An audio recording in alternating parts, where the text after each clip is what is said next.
کبھی بھی طرفداری نہیں کر سکتے. اس کو پھانسی دی جائے جس کے دل میں بیٹی کا سمان نہ ہو, جس کے دل میں عورت کی عزت نہ ہو, وہ انسان نہیں ہو سکتا. اللہ کے نبی علیہ السلام نے بیٹیوں کو بچایا, بیٹیوں کو ذبح کیا جاتا تھا, دفن کیا جاتا تھا, لیکن خدا کے واسطے روک دو ان نفرتوں کو. ہمارے میڈیا والوں, خصوصاً ٹی وی 9 ورش بھارت والوں, نہ معلوم آپ کے اندر کتنی نفرتیں بھری ہوئی ہے. اگر آپ کو لگتا ہے کہ ان مدرسوں کے اندر جہادی پیدا ہوتے, خدا کی قسم مدرسوں میں جہادی پیدا نہیں ہوتے.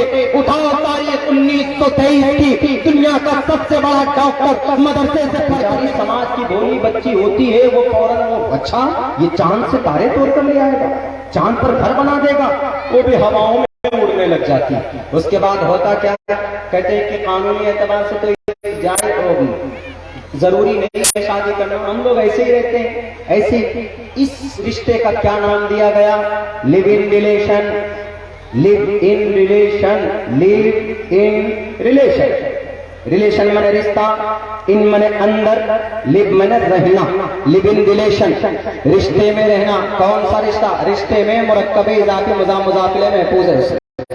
مضاف مضافلے علماء جانتے ہیں, یہ ہنسیں گے جان کر کے. رشتہ یعنی ناجائز سمبندھ میں رہنا. ابھی مرڈر ہوا تو ہوش ٹھکانے آ گئے, اجازت نہیں, اس کو سزا ملنی چاہیے, مجرم ہے. لیکن اسلام تو اس برائی کو پنپنے سے, جس دن یہ برائی وجود میں آ رہی تھی, جس دن میسجز ایک دوسرے کو ڈیلیور ہوئے تھے, ہائے آئی ایم ڈی آپا, ادھر سے وہ کہی ہوگی دیئر از شرط تھا, یہاں پر میں شرط تھا, وہ کہا ہوگا کہ آپا. اسلام کہتا ہے کہ نہیں, یہ زہر ہے, زہر, اجازت نہیں, یہ کام مت کرو نوجوانوں, یہ کام مت کرو تم لوگ. اسلام منع کرتا ہے نا, نکاح سے پہلے کسی بھی بچی سے بات کرنا اسلام میں غلط ہے, غلط ہے, غلط ہے. کسی بھی اعتبار سے کوئی جائز نہیں کہہ سکتا کہ اسلام نکاح سے پہلے کسی بھی بچی کا ہاتھ پکڑنا, یا اس کے ساتھ میں ریلیشن بنانا, یا اس کے ساتھ میں کوئی ڈیٹنگ کرنا.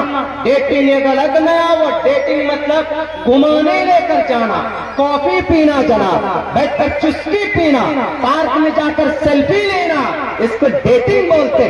یہ ڈیٹنگ نہیں, زندگی کا چیٹنگ ہے, یہ چیٹنگ. اسی لیے بچو, یہ سارے پیغامات اللہ کے نبی علیہ الصلوۃ والسلام کی زندگی کے اندر ہے. اسی لیے دنیا جدید نظر سے دیکھنے والے, دنیا کے اندر جدید چیزوں کو, کچھ چیز ایسی ہے جس کو ہم مان سکتے ہیں, ماڈرن اعتبار سے ترقی کرنا چاہتے ہیں تو ہم مان سکتے ہیں, ہم اس کے خلاف نہیں ہے, قرآن کے خلاف نہیں ہے.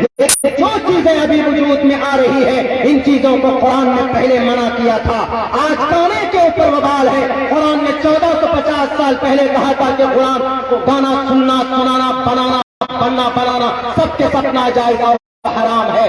آج جناب تم لیو ان ریلیشن کو کہہ رہے ہو کہ قتل ہو گیا, قتل کرنا گناہ ہے. اللہ کے نبی نے 1450 سال پہلے کہہ دیا تھا کہ غیر محرم سے نگاہیں ملانا یا اس سے بات کرنا اجازت اور اس کی پرمیشن نہیں ہے. اللہ کے نبی علیہ الصلوۃ والسلام کی زندگی کو اس لیے کہا گیا لقد کان لکم فی رسول اللہ اسوۃ حسنہ, کہ لوگوں محمد کی زندگی دیکھو گے تو تم کو ایک اسوہ ملے گا, تم کو ایک طریقہ ملے گا. یہ نہیں ہم لوگ محمد کے دیوانے ہیں, محمد کے شریعت کے دیوانے ہیں, لیکن سب سے پہلے بات آتی ہے شریعت کی تو ہم کہتے ہیں کہ ہم ایک مسلمان ہیں. اس کا یہ مطلب نہیں ہوتا ہمارے بھارت کے سناتن دھرمی بھائیوں کہ اگر کوئی مسلمان قرآن پڑھتا ہے, اذان پڑھتا ہے تو اس کو پریامبل سے کوئی مطلب نہیں ہے. اگر کوئی مسلمان قرآن کریم کی رکوع یاد کرتا, سورت یاد کرتا ہے تو بھارت کی اتحاد سے, سمویدھان سے اس کو کوئی مطلب نہیں. جب مذہب کی بات آئے تو ہم سچے پکے مسلمان ہیں, لیکن جب دیش کی بات آئے تو ہم سچے پکے انڈین ہیں, ہم بھارتی ہیں. دونوں اعتبار سے ہم پہلے نمبر پر آتے ہیں. اور اگر دنیا یہ کہتی ہے سروے چلا کر کے ان مدرسوں کے اندر یہی قرآن کی تعلیم دی جاتی, وہ جہادی آفتاب مدرسے میں پڑھا اسی لیے اس نے 36 ٹکڑے کیے, 100 مرتبہ ہم نندا کرتے, اس کو پھانسی کے پندے پر لٹکاؤ. اگر وہ مجرم ہے, سماج کا کوئی بھی لڑکا اگر کسی بیٹی کی عزت کو لوٹتا ہے تو ہم کبھی بھی طرفداری نہیں کر سکتے. اس کو پھانسی دی جائے جس کے دل میں بیٹی کا سمان نہ ہو, جس کے